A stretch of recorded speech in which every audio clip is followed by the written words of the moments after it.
ప్రముఖ పుణ్యక్షేత్రం భద్రాచలంలో శ్రీరామనవమి వసంతపక్ష కళ్యాణ బ్రహ్మోత్సవాలు అంగరంగ వైభవంగా సాగుతున్నాయి.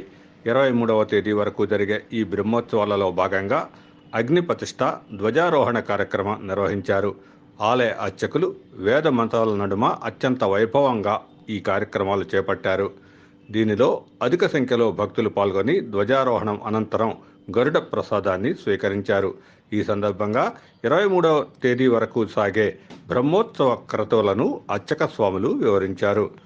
బ్రహ్మోత్సవాల్లో 9వ తారీఖు నాడు వరకు అంకురార్పణ కార్యక్రమం జరిగింది. నిన్న రోజున మనం గరుడ పట లేఖనం చేసుకొని చీర మఠం నుంచి ఆ యొక్క గరుడ పటాన్ని తీసుకొని వచ్చి మూలవర్ల దగ్గర నుంచి తర్వాత యాగశాలలో రాత్రి యొక్క గరుడ అధివాసాలన్నీ కూడా పూర్తి చేసుకొని ఈనాడు అనగా 16వ తారీఖు నాడు ఈనాడు ధ్వజారోహణ అనే కార్యక్రమం ఇంకా కాసేపట్లో ప్రారంభమవుతుంది. ఆ యొక్క గరుడ భగవాను ఆ యొక్క ధ్వజం ద్వారా ఎగరేసి ఇక్కడ జరిగేటువంటి బ్రహ్మోత్సవానికి ముక్కోటి దేవతలందరూ కూడా ఆహ్వానం చేయడం కోసం యొక్క గరుడ పటాన్ని ఆ యొక్క గరుడ పటం అయిన తర్వాత ఇక్కడ ఉండేటువంటి మహిళలందరికీ కూడా గరుడ ప్రసాదాన్ని అంటే వారికి సత్సంతానం లభించాలని చెప్పేసి గరుడ ప్రసాదం తీసుకోవడం వల్ల సత్సంతానం లభిస్తుందని ఉద్దేశంతో ఎంతోమంది మహిళలు ఇక్కడికి వచ్చి గరుడ ప్రసాదం కోసం నిల్చున్నారు. వారందరికీ కూడా ఇప్పుడు ఈ యొక్క ధ్వజారోహణ పూర్తయిన తర్వాత గరుడ ప్రసాదం ఇస్తారు. ఆ యొక్క ప్రసాదాన్ని వారంతా కూడా తీసుకొని వచ్చే సంవత్సరం కల్లా సత్సంతానం లభించి వారంతా కూడా మళ్ళీ రామదర్శనానికి రావాలని కోరుకుంటూ, అలాగే రేపటి రోజున ఎదుర్కోలు కార్యక్రమం ఉంటుంది. కళ్యాణ మండపం వద్ద మిథిలా ద్వారం వద్ద సీతామహాలక్ష్మి, వైకుంఠ ద్వారంలో లక్ష్మణ సమేతుడైన రామచంద్ర స్వామి గారు ఉంటారు. ఇరుపక్షాల్లో ఎదుర్కోలు యొక్క కార్యక్రమం వైభవపేతంగా జరుగుతుంది. తర్వాత స్వామివారు తిరిగి సేవ చేసుకొని వస్తారు. తర్వాత ఎల్లుండి ఉదయం మనకు 8 గంటలకు స్వామివారి యొక్క గృహమూర్తుల కళ్యాణ మహోత్సవం ఉంటుంది. అది ఆంతరికంగా జరుగుతుంది. అది ఎక్కడికి కూడా ప్రవేశం ఉండదు. తర్వాత 10 గంటలకు కళ్యాణ మండపంలో అంగరంగ వైభవంగా ఈ యొక్క కళ్యాణ మహోత్సవం ప్రారంభమవుతుంది. ఈ యొక్క మహోత్సవాల్లో భక్తులంతా కూడా పాల్గొని స్వామివారికి కళ్యాణ మహోత్సవాన్ని నిర్మించవలసిందిగా కోరుతున్నాం. రాలేని వారంతా కూడా మనం ఇక్కడికే రాలేదని బాధపడాల్సిన అవసరం లేదు. ఎవరి వారు వారి యొక్క ప్రచార మాధ్యమాల ద్వారా వచ్చేటువంటి కళ్యాణ మహోత్సవాలు ఇళ్ల వద్దనే ఉండి వీక్షించి అంటే వృద్ధులు ఉంటారు, పెద్దవాళ్ళు ఉంటారు, రాలేని వారు ఉంటారు, చంటి పిల్లలు ఉంటారు.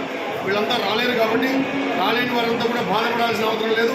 మనం ఇంటి వద్ద కూర్చొని రామనామస్మరణ చేస్తూ రామకోటి చేస్తూ ఆ యొక్క కళ్యాణాన్ని కలిగించిన భద్రాచల క్షేత్రంలో ఉన్నటువంటి ఫలితం దక్కుతుంది. కాబట్టి మీరంతా కూడా మీ ఇళ్ల వద్ద ఉండి కూడా ఈ యొక్క కళ్యాణాన్ని జరిగించవలసింది కోరుతున్నాను.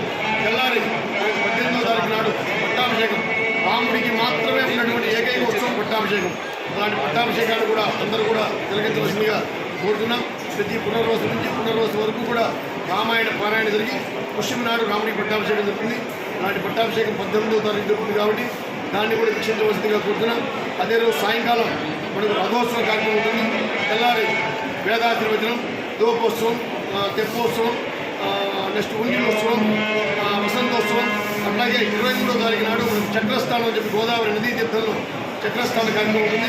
దాంట్లో కూడా భక్తులంతా కూడా 50 మంది భక్తులు, పునజనులు, యాత్రికులు అంతా కూడా ఈ యొక్క చక్రస్థానంలో పాల్గొని ఆ చక్రస్థానాన్ని ఆచరించడం వల్ల మనకు ఆయురారోగ్యాలు అన్నీ కూడా లభిస్తాయి. కాబట్టి ప్రతి ఒక్కరు కూడా ఆ యొక్క చక్రస్థానంలో పాల్గొని ఆ రోజు సాయంకాలం స్వామివారికి శేషవాహనం మీద తిరిగి పూర్తయిన తర్వాత మనకు ధ్వజ అవరోహణ కార్యక్రమం, తర్వాత సాయంకాల సమయంలో ద్వాదశారాధనలు, ద్వాదశ ప్రదక్షిణలు, రాత్రికి పుష్పయాగం, ఆ తర్వాత మహాకుంభ ప్రోక్షణతో మనకి ఈ యొక్క బ్రహ్మోత్సవాలన్నీ కూడా పూర్తయితాయి. ఆ మరునాడు మనకు 24వ తారీఖున ఉత్సవాంగ స్థాపనం, అంటే ఉత్సవాంగ స్థాపన ఉత్సవానంతర స్థాపనం. ముందు రోజు 9వ తారీఖు స్థాపనం అయింది.